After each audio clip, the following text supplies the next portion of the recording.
दूसरों को देख के आप उसको कॉपी करने की कोशिश करते हैं। 5 to 6,000 रुपीज़ पर मंथ आपको मिलते थे। इनकम भी मैटर करती है आजकल। नमस्कार, स्वागत है आपका प्रेशर कम के इस नए वीडियो पे। मैं हूं सौरभ और आज मैं आपको एक ऐसे शख्स से मिलाने जा रहा हूं जो कि हमारे पहले प्रेशर कम वॉरियर हैं। जी हां, मैं बात कर रहा हूं विकास गुप्ता जी की।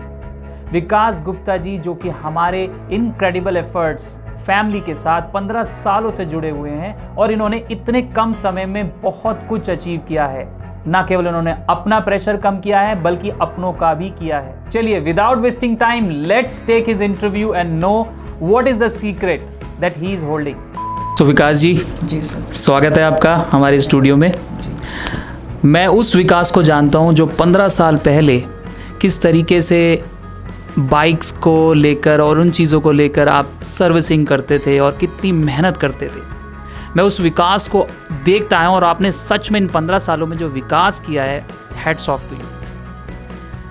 तो सबसे पहले मैं ये जानना चाहता हूं कि जब आप मुझसे पहली बार मिले 2005 में जब आप आए थे, तो आपके दिमाग में क्या चल रहा था? मुझे आपका वो डायलॉग अभी भी याद है कि भाई मैं 13 इंस्टीट्यूट बदल के आया हूँ, 13 इंस्टीट्यूट बदल के आया हूँ और ये मेरा 14वां इंस्टीट्यूट है। तो वहाँ की लर्निंग जर्नी और आज में क्या डिफरेंस है? पहले अपनी लर्निंग जर्नी के बारे में बताइए। सबसे पहले मैं आपको थैंक यू कहना चाहूँगा कि आपने मुझे स्पेशल इनवाइट किया अपने शो में बुलाने के लिए। और बात करते हैं लर्निंग की, तो लर्निंग तो आप जानते हो जैसे कि लाइफ में लर्निंग कभी एंड होती नहीं है। आप चीज़ें लर्न करते रहते हो तो अपने आप को भी इम्प्रूव करते रहते हो। तो अगर मैं बात करूं कि जब मैंने आपका इंस्टीट्यूट प्रयास के नाम से ज्वाइन किया था 2005 में, मुझे आज भी वो दिन याद है जब मैं आया करता था। तो बट जो चेंज मुझे वहाँ पे मिला वो कहीं और नहीं मिला। तो आपको पता है कि अगर आप एक ही जगह स्टे कर जाते हैं तो आप जैसे पानी भी होता है ना, एक जगह स्टे कर जाता है तो वो उसमें ज़्यादा वो फ्लो नहीं आता, वो लोग उनको लाइक नहीं करते। जब तक आप फ्लो में रहते हो, मूव करते रहते हो, तो आपकी लाइफ में भी इम्प्रूवमेंट आता रहता है। तो जब मैंने 13 इंस्टीट्यूट ज्वाइन करने के बाद प्रयास को ज्वाइन किया तो मुझे लगा कि शायद ये मेरा लास्ट तो नहीं बट बेस्ट इंस्टीट्यूट होगा जहाँ से मैं काफ़ी कुछ सीख के निकलूँगा। और वो बातें हमेशा जैसे होता है कि आप अगर पॉजिटिव सोचते हो तो आपके साथ भी पॉजिटिव होता है, वो सच में वैसा ही हुआ। और उसी की वजह से आज मैं जहाँ पे हूँ मैं उसको आज भी सैल्यूट करता हूँ, उस जगह को मैं आज भी सैल्यूट करता हूँ, उन लोगों को मैं आज भी सैल्यूट करता हूँ और आपको भी मैं आज उतनी रिस्पेक्ट देता हूँ। और बात करें अगर चेंज की, विकास आज भी वैसा ही है जैसे पहले था, बट ये है कि अपने आप में कुछ नई चीज़ें, नई स्किल्स ऐड की हैं जिससे हम लाइफ में और ज़्यादा ग्रो कर सकें। तो उसके बारे में हम आगे बात करेंगे। Thank you so much. यही मैं सुनना चाह रहा था जो आपने भी बताया कि विकास आज भी वही है जो 15 साल पहले था। तो लर्निंग जर्नी में एक बात तो तय है कि आप चाहे किसी भी मुकाम पर पहुंच जाएं, लेकिन अपनी रूट्स को, अपनी जड़ को नहीं छोड़ना चाहिए, यानी ग्राउंडेड रहना चाहिए। एक मैसेज आपका ये मिला। अब चलिए थोड़ा ये बात कर लेते हैं कि सोसाइटी में आप देख रहे हैं कि आजकल बहुत प्रेशर्स बढ़ रहे हैं और लोग पड़ोसी को देखकर थोड़ा सा जेलस हो जाता है कि भाई मेरे पास अभी ये कार नहीं है, उसके पास वो आ गया, ये आ गया। तो आपको क्या लगता है ये चीज़ें इंपॉर्टेंट है? अगर एक देखें सोसाइटी, अगर बहुत एजुकेशन बढ़ रहा है तो उसके साथ साथ ये प्रेशर क्यों हो रहे हैं आपके हिसाब से, कि ऐसा क्यों हो रहा है? और आपको क्या लगता है कि इसका हल क्या है? इस तरह के प्रेशर को कैसे कम किया जाए जो सोसाइटी में बहुत एक दूसरे को दिखाना करना है, इससे आप मतलब कैसे निपटेंगे? तो अगर हम बात करें कि प्रेशर की, तो प्रेशर जो मुझे लगता है मेरा पर्सनल व्यू के अकॉर्डिंग, तो आजकल लोग ना शो ऑफ में ज़्यादा बिलीव करने लगे हैं। कि अगर आपको लगता है कि मेरे पड़ोस में एक नया घर बना है तो आपको अपना घर खुद ही अच्छा नहीं लगने लगता, आपको लगता है कि वो बेस्ट है, मुझे ऐसा बनाना है। दूसरों को देख के आप उसको कॉपी करने की कोशिश करते हैं, बट आप ये नहीं देखते कि जो स्ट्रगल और जो मेहनत उसने की, आप उस चीज़ को भी कॉपी करना पड़ेगा। खाली उसको उसके घर की, उसकी गाड़ी की कॉपी नहीं करनी है आपको। ये बात आपने बहुत बढ़िया बताई कि बहुत आसान है कहना कि देखो वो कहाँ पहुँच गया, उसने ज़रूर कोई घोटाला किया होगा, घपला किया होगा, या जेलसी आ जाती है। लेकिन जैसा आपने बताया कि भाई उसकी मेहनत तो देखो कि उसने उसके पीछे कितनी रात दिन एक करके मेहनत की होगी। तो ये बात तो आपने बिल्कुल सही बताई कि मेहनत को भी कॉपी करो। अगर आपने कुछ कॉपी करना है तो मेहनत को करो। अब दूसरी बात ये आती है कि जैसे आपने अपनी अर्निंग की बात कर लेते हैं कि भाई आपने अपनी अर्निंग की जर्नी शुरू करी 2005 में। मैंने देखा था कि जब आपकी पहली जॉब लगी तो मेरे ख्याल से only 5 to 6,000 rupees per month आपको मिलते थे, और अब जो है पैकेज बढ़ गया है और काफ़ी बढ़ गया है। तो थोड़ा इसके बारे में बताइए क्योंकि ये बहुत इंपॉर्टेंट बात है। देखो अर्निंग के बारे में अगर आप अपने आप को इम्प्रूव करते हैं तो डेफिनेटली आपकी अर्निंग में भी इम्प्रूवमेंट आती है। अब उस समय की बात जब मेरी जॉब स्टार्ट हुई थी तो it was around 5,000 only rupees, ठीक है। बट 5,000 को मैंने ये नहीं सोचा कि मेरे 5,000 से क्या होगा। मैं अपने आप को इम्प्रूव करता रहा, चेंज करता रहा, अपने अंदर नई स्किल्स ऐड करता रहा, जिस वजह से मैंने स्विच किया, नई नई कंपनियों में स्विच किया। उसके बाद मुझे अपने एक टाइम के बाद ऐसा आता है जब आपको लगता है कि हाँ अब मैं सही जगह मूव कर रहा हूँ और आपका पैकेज भी अच्छा खासा हो जाता है। तो मेरा सवाल भी अगला यही था जो आपने पहले ही जवाब दे दिया कि करियर में जो मूवमेंट हो रहे हैं तो किस समय पे क्या वो कौन सा समय आता है जब आपको लगता है कि भाई इस समय अब मेरे पास इतनी अर्निंग हो गई है और अब मेरे पास काफ़ी प्रेशर कम है और मैंने अपनी सारी रिस्पॉन्सिबिलिटी निभा दी हैं, तो अब मुझे एक स्टेबल जॉब चाहिए रेदर देन स्टेबल इनकम, मुझे स्टेबल जॉब चाहिए। तो आपको क्या लगता है कि वो स्टेज कितने सालों में आनी चाहिए? वो स्टेज क्या ईयर्स पे डिपेंड होनी चाहिए या वो स्टेज आपकी इनकम पे डिपेंड होनी चाहिए या फिर वो आपकी ज़रूरतों के हिसाब से होनी चाहिए? क्या लगता है आपको वो प्रेशर कैसे कम हो? देखो प्रेशर का मुझे लगता है कि ये डिपेंड नहीं करता, ये मैटर नहीं करता है कि आपको इस कंपनी में कितने साल डिवोट करना है, कितना टाइम स्पेंड करना है। आपको ये मैटर करता है कि आप जो आप काम कर रहे हैं अपनी कंपनी में, क्या आप अपने काम से अपने प्यार से उससे प्यार करते हैं कि नहीं करते। आपको वो जो चीज़ें कर रहे हैं उसको डेली एक्टिविटी की तरह करने में मज़ा आता है कि नहीं आता है। अगर आप अपने काम से बोर हो जाओगे तो आप डेफिनेटली किसी भी कंपनी में और अपने बिजनेस में क्यों ना हो उसको कुछ टाइम बाद क्विट कर दोगे, तो आप उसको कंटिन्यू नहीं कर पाओगे। तो सबसे पहले तो जो भी आप कर रहे हो love what you do, otherwise आप उसको ज़्यादा टाइम के लिए सर्वाइव नहीं कर पाओगे इस बिजनेस। ये बात बिल्कुल ठीक कही आपने, love what you do. But मेरा सवाल ये है कि भाई देखो इनकम भी मैटर करती है आजकल, क्योंकि सब कुछ at the end of the day हम ये सोचते हैं यार मेरे पास मिल क्या रहा है, क्योंकि आपको हो सकता है बहुत अच्छी रिस्पेक्ट मिल रही हो सकता है कंपनी आपको बहुत ज़्यादा एक अच्छे टैग दे रही हो, बहुत अच्छे आपके वो लग रहे हैं, लेकिन आप पैसा कितना मिल रहा है आपको, ये भी तो मैटर करता है ना कभी स्टेज पे आके। देखो पैसा मेरे हिसाब से जो ज़्यादा मैटर करता है वो आपका सेटिस्फेक्शन मैटर करता है, क्योंकि पैसा तो ज़रूरी है ही अपनी जो आपका अगर आपकी बेसिक नीड्स पूरी हो रही हैं, आपकी अकॉर्डिंग टू आपकी फ्यूचर सेविंग आपकी हो रही है, आपके बच्चों के एजुकेशन के लिए, आपकी उनकी मैरिज के लिए अगर आप मैनेज कर पा रहे हो तो मुझे लगता है पैसे की कोई लिमिट नहीं होती। जैसे शादी में होता है कितना भी पैसा खर्च कर लो, मकान में कितना भी इन्वेस्ट कर लो, कोई लिमिट नहीं होती। इसी तरीके से अर्निंग की कोई लिमिट नहीं होती। अभी मैं आपको एक रिसेंट एग्जाम्पल दूँ, हमारे जो अभी एक बहुत इंडिया का बिगेस्ट जो इन्वेस्टर था राकेश झुनझुनवाला, जो अभी रिसेंटली एक्सपायर हुए, 62 की एज पे वो एक्सपायर हो गए। उनके पास इतना पैसा था, मैं आपको बताऊं अगर वो 50 लाख पर डे स्पेंड करते हैं तो अभी मिनिमम 50 ईयर्स तक उनका पैसा खर्च नहीं होने वाला था। तो पैसे की लिमिट नहीं होती, आपको सेटिस्फेक्शन होना चाहिए। आपके पास जो है आप उसी से मैनेज करना सीखिए। हाँ उसमें कुछ ना कुछ आप इंक्रीज़ करते जाइए। एक चीज़ और मैं इंपॉर्टेंटली आपको ऐड कराना चाहता हूँ इसके अंदर, अगर आप कोई भी काम कर रहे हैं तो आप उसको ये मत सोचिए परमानेंट है वो, क्योंकि नथिंग इज़ परमानेंट। ऐसा हो सकता है जैसे कोविड के टाइम पे हुआ, बहुत लोगों का बिजनेस चेंज हो गया, जॉब चेंज हो गई, अपना बिल्कुल लाइफ ही चेंज हो गई। तो अपना बैकअप भी हमेशा रेडी रखिए। अगर आपका बैकअप नहीं होगा ना तो आपके हमेशा लाइफ में एक प्रेशर बना रहेगा कि अगर ऐसा हो गया तो मैं क्या करूँगा। उस प्रेशर को कम करने के लिए अपना बैकअप ऐसा रखिए कि चलो ये नहीं तो ये है।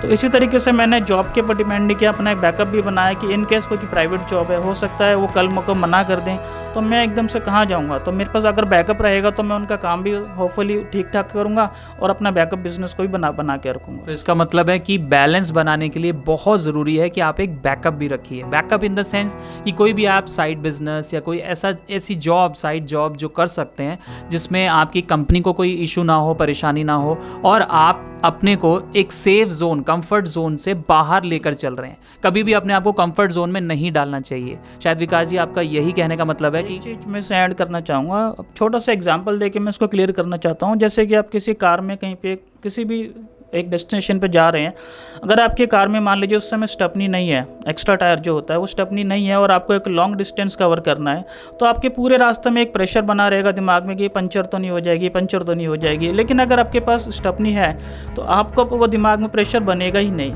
तो प्रेशर को दूर करने के लिए हमने क्या किया, एक बैकअप क्रिएट कर लिया, जैसे टायर का बैकअप क्रिएट कर लिया। इसी तरीके से फ्यूल का बैकअप क्रिएट करना, अपनी अर्निंग का बैकअप क्रिएट करना।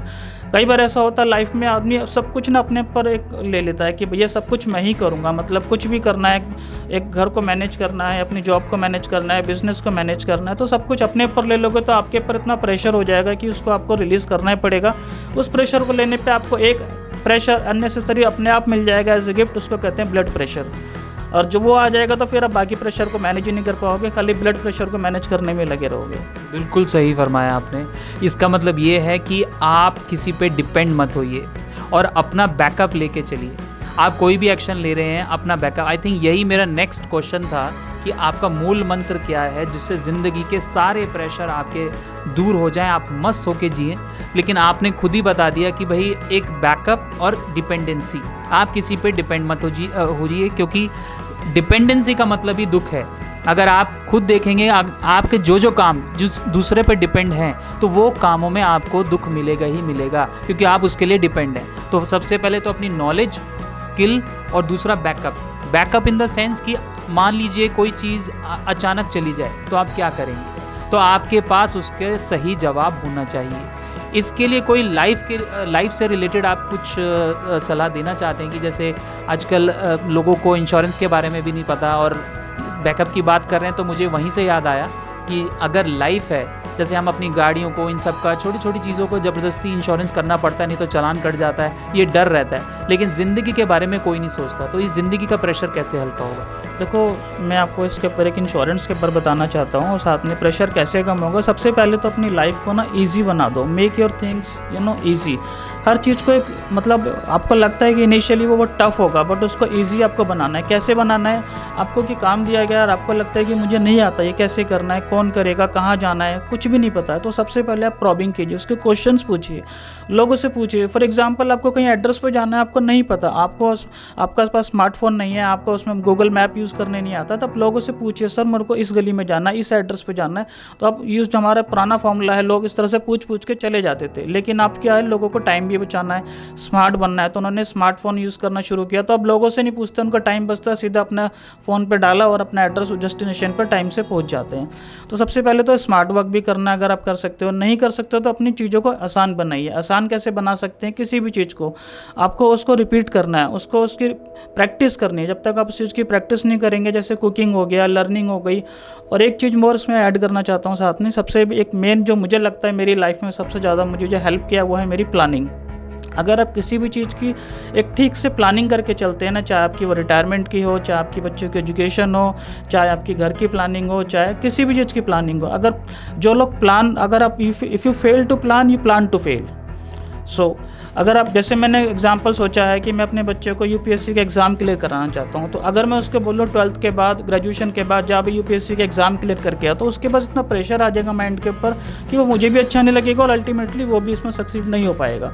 तो उस प्रेशर को कम करने के लिए, उस प्लानिंग को सक्सेसफुल बनाने के लिए मैंने अभी से उसकी कोचिंग लगाई, उसको अलग अलग लोकेशंस पे उसको कोचिंग प्रोवाइड कराता हूँ, उसको घर में भी ट्यूशन, उसको घर में भी मैनेज करता हूँ, देखता हूँ कि वो ठीक चल रहा नहीं चल रहा।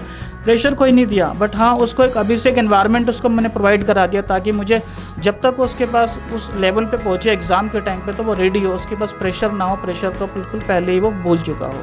तो प्लानिंग बहुत ज़्यादा मैटर करती है आपकी हर एक चीज़ के अंदर। So that is what I want to hear. यही मैं सुनना चाह रहा था कि उनका मूल मंत्र, प्रेशर कम करने का मूल मंत्र है प्लानिंग। लेकिन प्लानिंग से रिलेटेड भी एक सवाल है कि देखिए, प्लानिंग में क्या होता है कि आज हम प्लान करते हैं, कल हम फेल हो जाते हैं, आज ही हम अपने प्लान्स को पूरा नहीं कर पाते।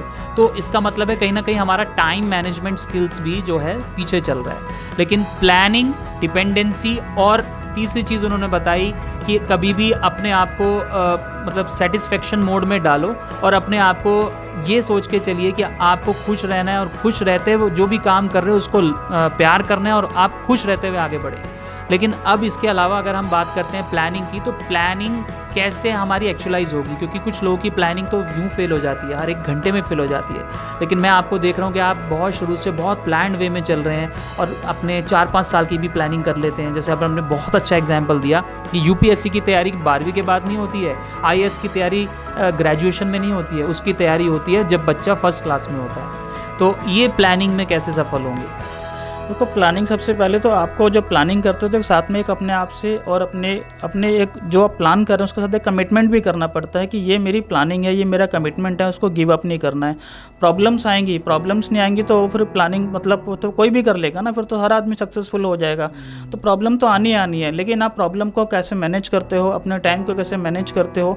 एक एग्जाम्पल मैं देता हूँ, मेरी एक वीकली ट्रेनिंग होती है सैटरडे को every 6 PM in the evening. तो मैंने देखा कि अभी रक्षाबंधन पड़ रहा था, तो मुझे अपने रिलेटिव्स के यहाँ पे जाना था, तो मेरे पास ऑप्शन था या तो मैं ट्रेनिंग लूँ या फिर मैं अपने रिलेटिव्स के जाऊँ। बट मेरा कमिटमेंट है कि मेरी ट्रेनिंग किसी भी वजह से फेल नहीं होनी चाहिए। तो मैंने क्या किया, अपना फ़ोन को अपने पॉकेट में रखा और अपना हेडफोन लगा के और ट्रैवल करते हुए अपनी पूरी ट्रेनिंग मैंने अटेंड की, 1 मिनट की भी मिस नहीं की।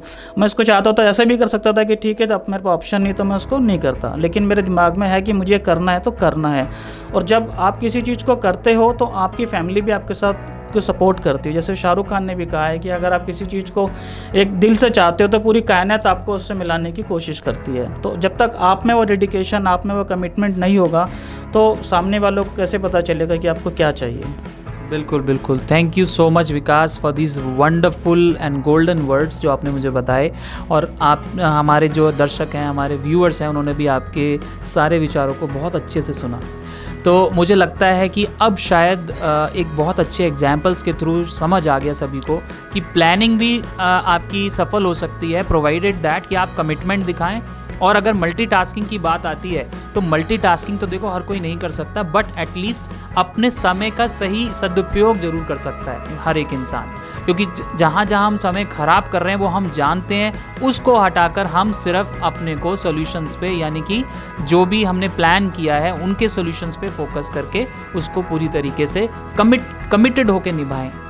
तो with this note, thank you so much Vikas for coming to this studio and becoming our first pressure come warrior, Vikas Gupta ji. Thank you so much for coming here and visiting here. I hope मैं आपको दोबारा बुलाऊं, क्योंकि आपके विचार इतने अच्छे लग रहे हैं कि सच में हम चाहते हैं आप दोबारा आएँ और ऐसी पॉजिटिव एनर्जी हमारे पूरे जितने भी हमारे चाहने वाले हैं, जो हमारी फैमिली है इनक्रेडिबल एफर्ट्स, उन सबको दिखे कि आप जो है इस तरीके से अपनी पॉजिटिविटी रख के आगे बढ़ रहे हैं। चलिए, तो ये थे हमारे विकास गुप्ता जी जो हमारे फर्स्ट प्रेशर कम वॉरियर हमारे यहाँ पर चुने गए हैं। और आगे आने वाली वीडियोस में भी आप हर एक वीडियो में प्रेशर कम वॉरियर्स देखेंगे जिन्होंने ज़िंदगी के बहुत छोटे समय में बहुत कुछ अचीव किया है, चाहे वो पर्सनल लाइफ हो, चाहे वो प्रोफेशनल लाइफ हो। वो फेलियर तो बहुत कम हुए लेकिन सक्सेसफुल ज़्यादा हुए। कुछ चीज़ें एक्सपीरियंस से आती हैं, कुछ चीज़ें ठोकर खा के आती हैं, लेकिन जो पर्सन प्लानिंग और डिटर्मिनेशन के साथ आगे बढ़ता है उसको सफलता मिलती है दोस्तों। So till then take no pressure, बिल्कुल मस्त होके जिए और खुल के जिए। हम अगली वीडियो में आपसे मिलेंगे एक नए प्रेशर कम वॉरियर के साथ। जय हिंद।